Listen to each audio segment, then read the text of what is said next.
Исламская республика Пакистан. Необычайно колоритная, густонаселенная страна Южной Азии. Об этих краях существует немало предрассудков. Тем не менее, сегодня Пакистан – один из признанных лидеров мировой трофейной охоты. В Пакистане трофейный охотник Сергей Мазуркевич намерен добыть 3 трофея. В его списке Уриал Бленфорда, Синдский горный козел и пенджабский Уриал. Охота в Пакистане на самом по себе вызывает всплеск небольшого адреналина. Пакистан, прежде всего, исламское государство. Вот благодаря трофейной охоте мы можем наблюдать такую плотность питания барана. 4 штуки, я их вижу, 3.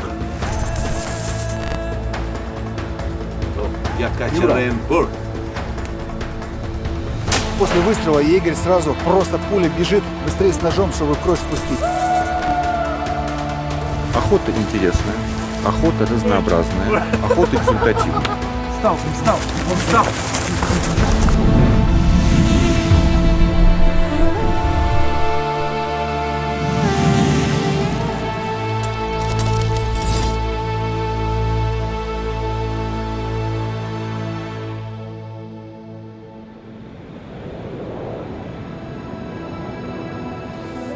Алексей – представитель компании, организующей эту охоту. Он будет сопровождать команду на протяжении всей экспедиции. Трофеев очень много, и существует множество международных списков. Охотники начинают заканчивать свои программы по российским охотам, и перед ними стоит очень простой вопрос, куда им отправиться дальше в мире. Находка, я не охотник. Где можно поохотиться, чтобы охота была интересная, чтобы охота была результативная, чтобы охота была качественная. И Пакистан может предложить охотникам замечательную возможность закрыть сразу несколько позиций по международным спискам. Пакистан, начало экспедиции. Дальше мы будем перебираться часа через 3 в Карачи. Аэропорт Исламабада единственный в Пакистане, где можно официально растаможить свое оружие. После этого оно оформляется на внутренний рейс до города Карачи. Этот 1,5-часовой перелет будет уже 4-м за эти сутки. Чтобы добраться до места охоты, в общей сложности пришлось провести в полете 11,5 часов.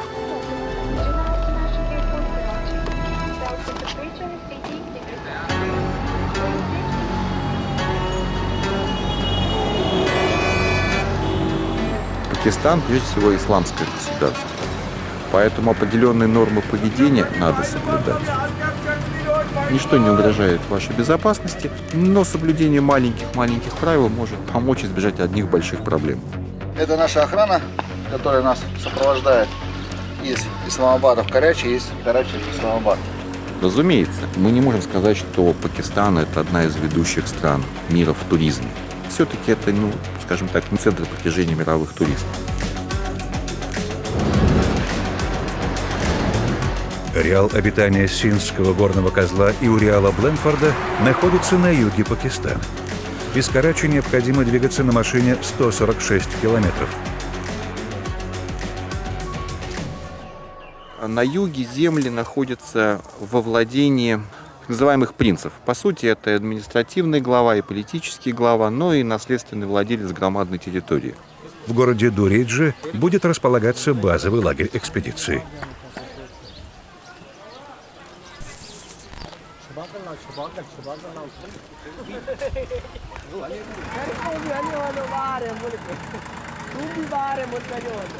Владелец охотхозяйства принимает команду в своем доме.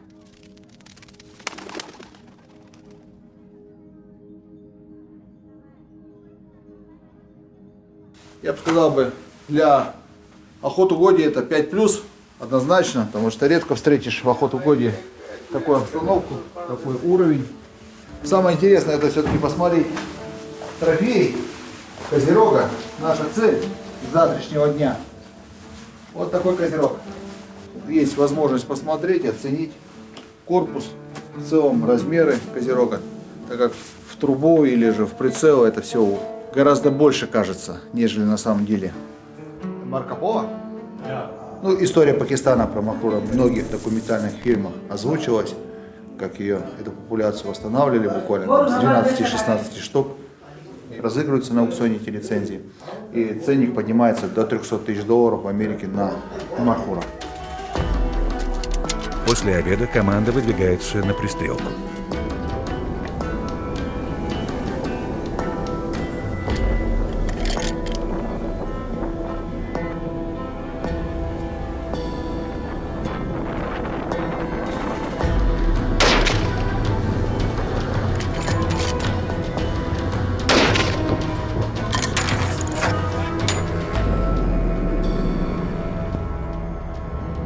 Динамично.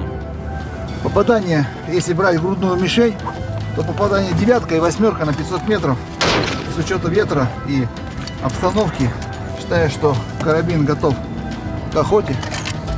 Все зависит только от того, что насколько сами будем сосредоточены и готовы к выстрелу, если предоставится такая возможность. Мы сейчас смотрим Козерога. Козерожье место. So we are going first for Ibex. Решили сделать рывок вечерний после пристрелки. Время уже 17:20, через 40 минут уже будет темнеть. Надо будет возвращаться обратно. Наверху видим, егерь, их коллега, идет спокойно, видать ничего нет. Ноги размяли. Прошлись, ну, не знаю, километра 2, может, по распадку. Я увидел на дистанции 345 метров уриала лежащего. Ну, он такой, лет 7 максимум. Рога не в круг. За час увидели самку с козлятами, барана лежащего 345 метров. Удобная позиция, прямо через ущелье можно было бы взять. Но это не наш случай.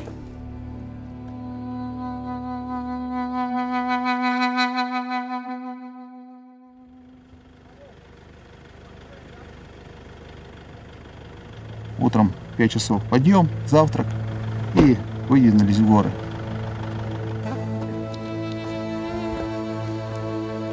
На юге Пакистана очень небольшие высоты, то есть средняя высота охоты не превышает 1000 метров над уровнем моря.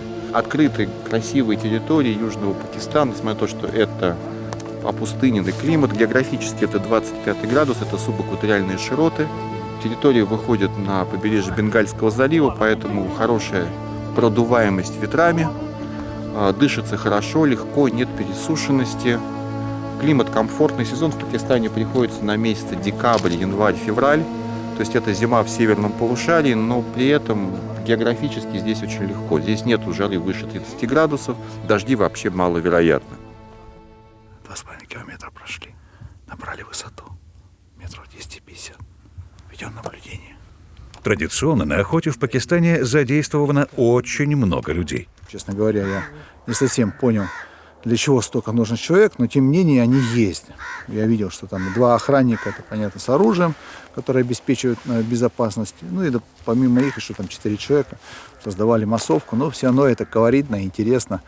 Добавок у них это уже традиция. И в целом им самим это все нравится. Вот этот процесс охоты, движения, там, общения. Место кустарник такой, колючка на склоне. Внизу большие заросли. Ну, для этих мест большие заросли. И там сконцентрирован баран.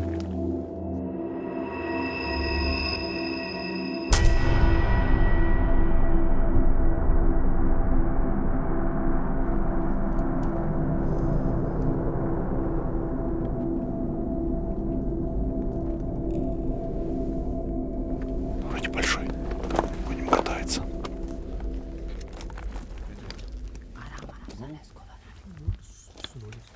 Такая динамичная, быстрая охота. Мы когда ехали сюда, была такая мысль пришла, чем отличается горная охота, когда ты едешь на косулю охотиться или в Африку едешь, когда охотишься. У тебя всегда есть шанс исправить ошибку, у тебя всегда есть возможность это буквально через какой-то промежуток времени, если даже там животное убежало, ты в Африке едешь, через полчаса у тебя обратно стоит стадо, и ты выбираешь. Наверное, нет того азарта, той изюминки в охоте, в отличие от горной охоты. Ну и горная охота тоже приближается, видать, к этим тенденциям. Благодаря сохранению, благодаря популяризации охоты горной, та плотность баранов, которую мы здесь наблюдаем, она, наверное, сопоставима с африканской охотой. Белуджистанский уриал также известен как уриал Бленфорда. Эти млекопитающие из рода баранов обитают преимущественно в Иране и Пакистане. Как и все бараны, эти животные поддерживают стадный образ жизни. Масса тела взрослого самца редко достигает 70 килограммов. Рога самцов имеют треугольную форму в сечении и закручиваются в круг. Средняя длина трофейного рога составляет 74 сантиметра. Внезапно из-под скалы выскочили 3 взрослых уриала. First one. Хороший он говорит. Ведущий самец группы отличался великолепными трофейными качествами. Старый самец скрывался за холмом, в то время как молодые оставались в зоне видимости охотника. Стояло 2 самца, а 3-го мы ждали внизу. Это то характерное, когда старый самец все-таки подставляет молодых. Это часто мы встречаем на охоте в России, когда идет загонная охота. Как правило, старый лось останавливается, и молодые выбегают на поле. Если молодые перебегают поле, значит старый выходит тоже. Если начинается стрельба, старый разворачивается. Мы неоднократно это наблюдали. Они ждали сверху, чтобы он начал двигаться. Он ждал, специально не двигался. Это продолжалось минут 5. Наконец он вышел из укрытия, и группа стала быстро подниматься по склону. Middle one. In the middle. Да, последний, last one. Уриалы чувствовали опасность. Они двигались без остановок, быстро увеличивая дистанцию.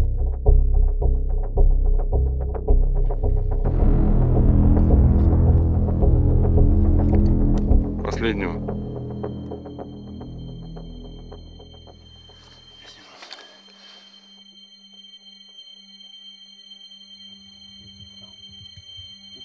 Стоит.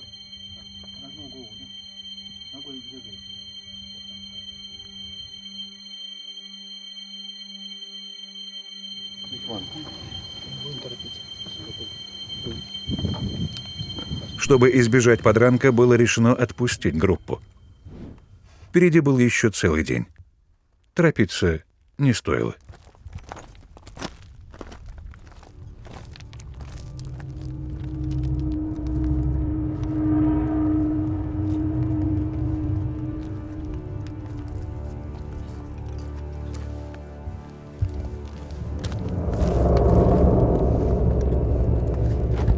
Трофейная охота не несет никакого ущерба. Тогда, когда это правильно сделано, когда правильно организовано и охотник правильно выбирает. Обязательно для этого надо иметь оптику. Оптика позволила четко выбрать самого старого. Дистанция была 220 метров. Он стоял в центре, характерно отличался своими трофейными качествами. И все произошло, можно сказать, мгновенно.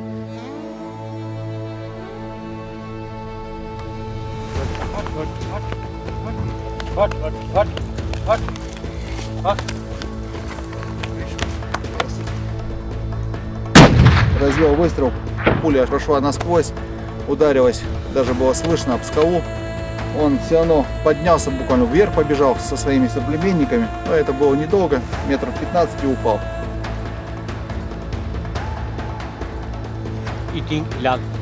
Игорь попросил добежать и спустить кровь для того, чтобы можно было им употреблять местное общение. В целом, конечно, здесь плотность довольно большая барана.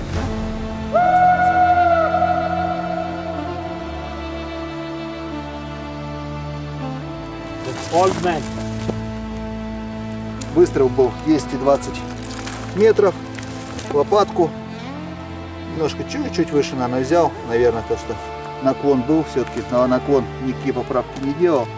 Я доволен, выбрал из 8 именно того, который уже должен был уйти. Этот старый самец уже все отдал природе. И благодаря тому, что была организована на него охота, будет источник для содержания и охраны этого вида барана. Спасибо. Отлично. 29. Как раз в тютельку попали. I think it's about 16 about, you know. I think, but not sure. I'll check. На самом деле, я понимаю, что на этой территории есть хозяин. Это видно. Это видно по плотности животного. Это видно по организации. Видать, не шуганные. Животные чувствуют себя спокойно. И мы в первом случае подошли там метров 180, что во втором случае мы подошли 220 метров. И они стояли, просто на нас наблюдали. Мы прошли вот 6 километров. По горам и общий подъем составил 439 метров. А аналогичный путь и будет обратно, то есть порядка 12 километров пешком пройдем. Но это все равно, конечно, не та охота, которая в России, я всегда говорю, самая сложная охота. У нас на Камчатке, в Охотске, на Колыме, где ты прилетаешь в никуда и в чистом виде пешая охота.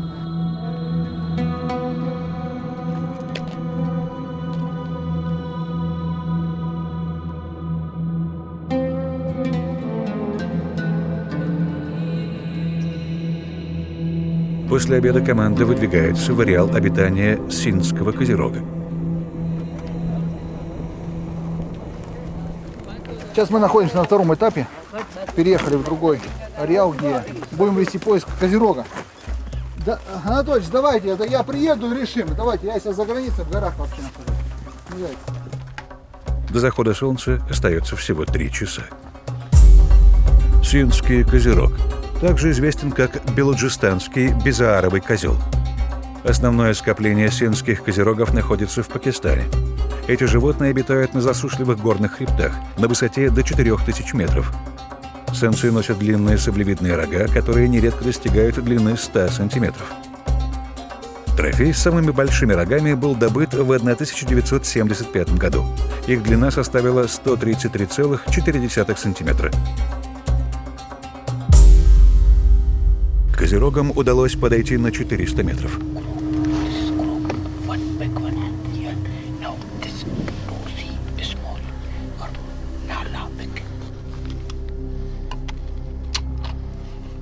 Егерь утверждал, что на склоне пасутся 3 крупных самца. Чтобы обнаружить их, потребовалось время.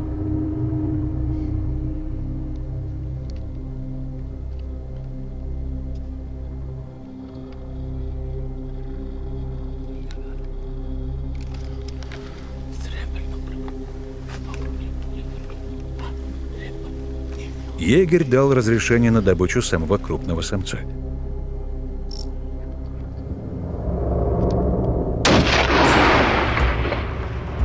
Вниз пошел.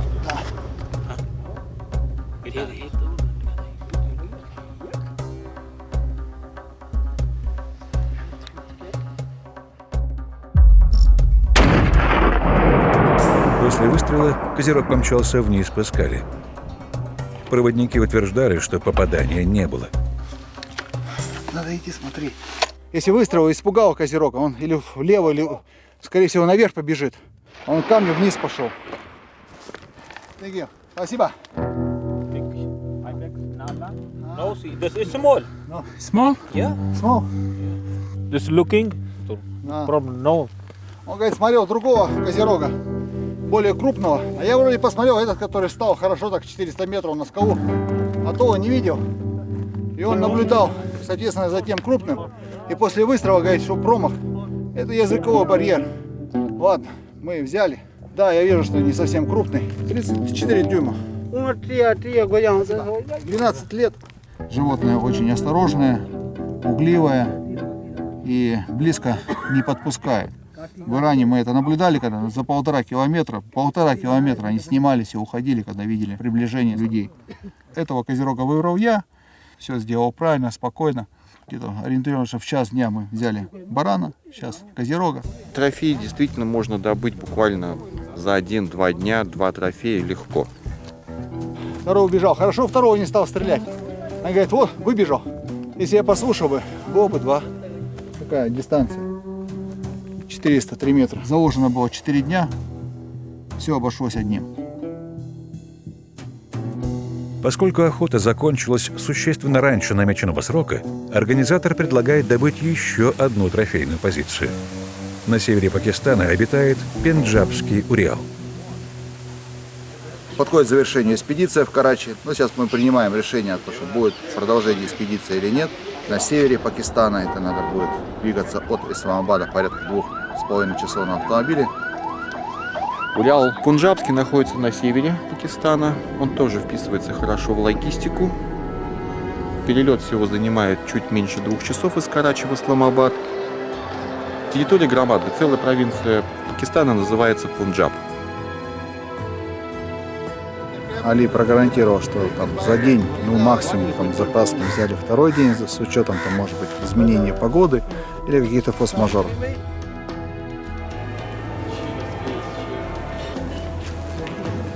Мы за день не отстрелялись, у нас еще есть в запасе 3 дня. Сегодня Али занимается получением лицензии, чтобы у нас была возможность завтра с утра начать охоту.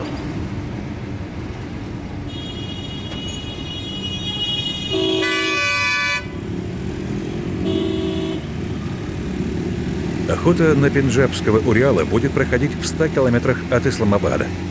В этом ареале выдается всего 1 лицензия на Уриала в год.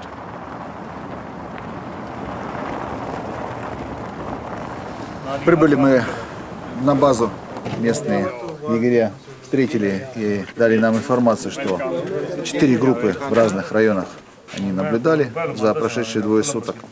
И сейчас только ждем разрешения для того, чтобы выехать на охоту. В Пакистане не предполагается проживание в палатках, а вот таких вот горных домиках. В любом случае это гораздо комфортабельнее, нежели жить в палатке.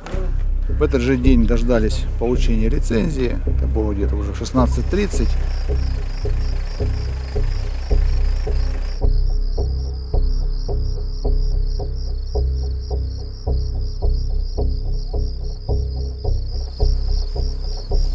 Баран есть, буквально возле дороги, недалеко от деревни. 3 штуки, я их вижу, 3. Сейчас не видно, какой из них. Надо турбу, во-первых, взять было. Tomorrow.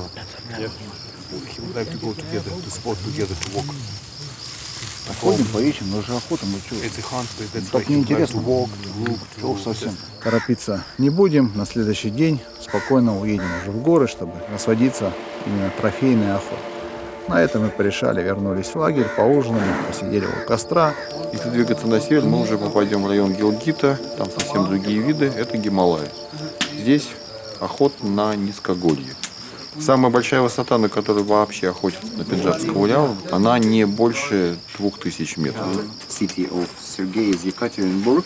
It's one of the biggest Russian town cities. What's the name of the city? Yekaterinburg. Oh, Yekaterinburg. Пообщались, более близко познакомились, рассказали какие-то друг другу истории и ушли отдыхать. Ночь, конечно, была очень холодной.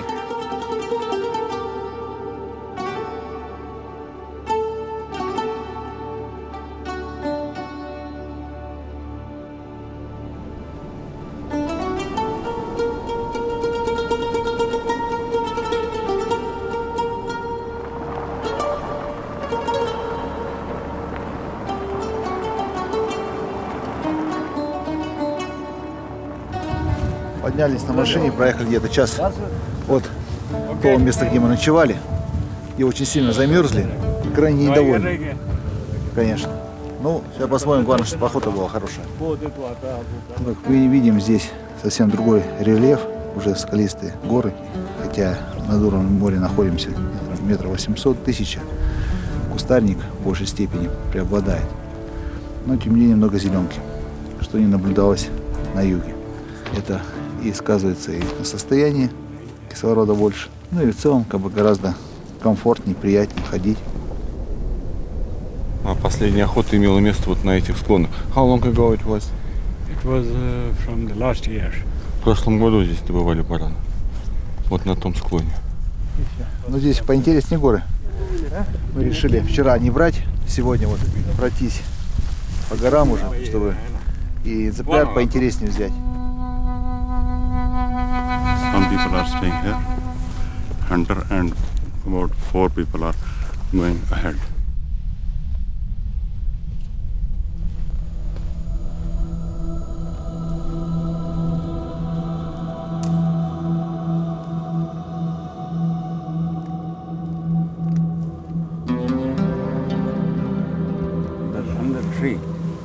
под деревьями. One big is under tree. Большой под деревом. We will walk or we will wait? Wait? Мы должны подождать. Big one is under the tree. Пенджабский уриал. Этот подвид встречается только на территории Пакистана. В сравнении с белджистанским уриалом эти особи немного меньше и коренастей. Вес взрослого самца составляет всего около 40 килограммов. Серповидные рога пенджабского уриала закручиваются назад и вниз. Средняя длина трофейных рогов составляет 70 сантиметров. Рекордный трофей был добыт в 1927 году. Длина его рогов составила 98,4 сантиметра.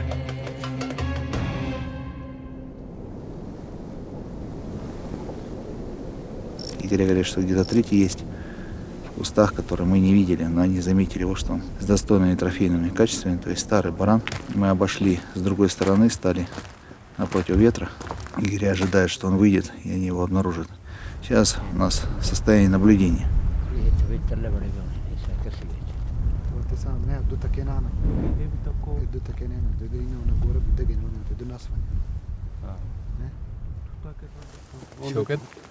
Shokat, ਤੁਸੀਂ ਉਰੇ ਆਣਾ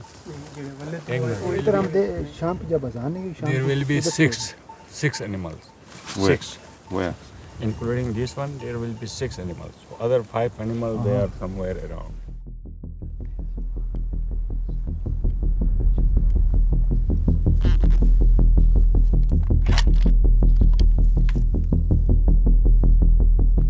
Позже мы наблюдали достаточно много, человек на 5 или 6 пастухов, которые пасут местную скотину. И то есть баран уже привык к человеку, человек не представляет опасности никакой.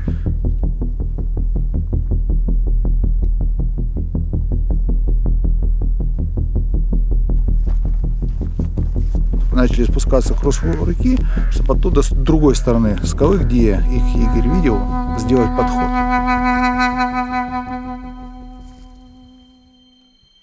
То есть мы их толканули, когда спускались, видать, камни, все.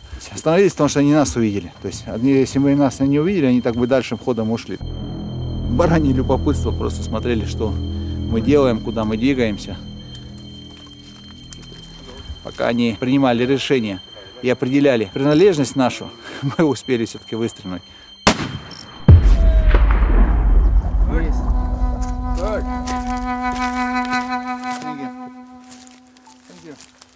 Спасибо. Я выбрал наиболее подходящего, на мой взгляд, потому что никто мне не определял, какого. И что стрельнуть надо? Он встал. Он встал, вон он стоит. Вон он. There's one person. One person. Упал. Все. После выстрела егерь просто пуля бежит быстрее с ножом, чтобы кровь спустить. Они сейчас зарежут его. Здесь домашний скот, коровы ходят, овцы и пастухи. Бараны привыкли уже к людям и как бы опасность особо не чувствуют.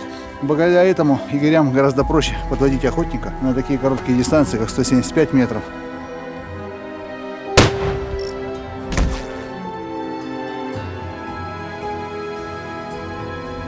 Сама охота, она, я бы сказал, простая. Даже, наверное, в Испании посложнее будет, чем в Пакистане, что для меня было открытием неожиданности. Я все-таки к Пакистану как-то готовился, что это будет там, за 500-700 метров, и что это будет довольно сложно, как домашние на самом-то деле. Но для них это бизнес, они его охраняют. Это выход. Вот, это вход.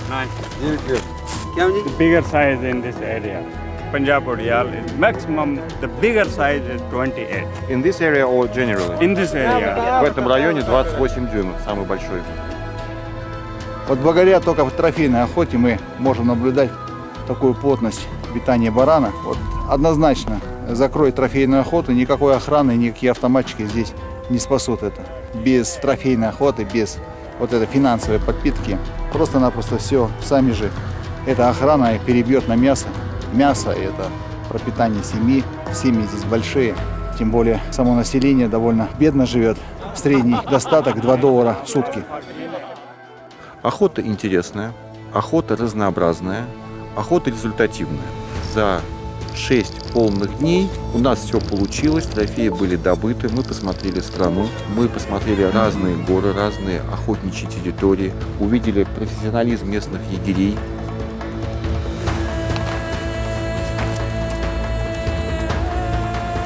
Не надо ничего говорить, четко знает местность, знает свою работу, знает, как выслеживать зверя, умеет подвести охотника, мы видим, на короткую дистанцию.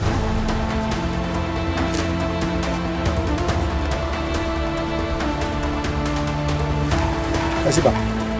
Вероятность успеха добычи такова, что иногда в шутку многие говорят: ну что ж, в зоопарк что ли едем? Нет. Ни в коем случае не зоопарк, это настоящая дикая охота на открытых территориях на замечательные трофеи, которые может предложить Пакистан.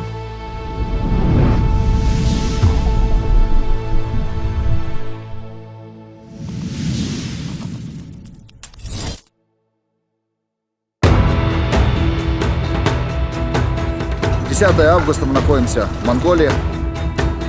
Другая немножко охота. У нас время есть, будем искать старого самца. 2 часа преследовали. Это 5-й раз настигли их. Игорь говорит: да поставь на плечо. Карабин с плеча стрелять. Я говорю: нет, не надо. Маленькая пробежка, 10 метров, упал, взял цель, поразил. Вторая. Окей.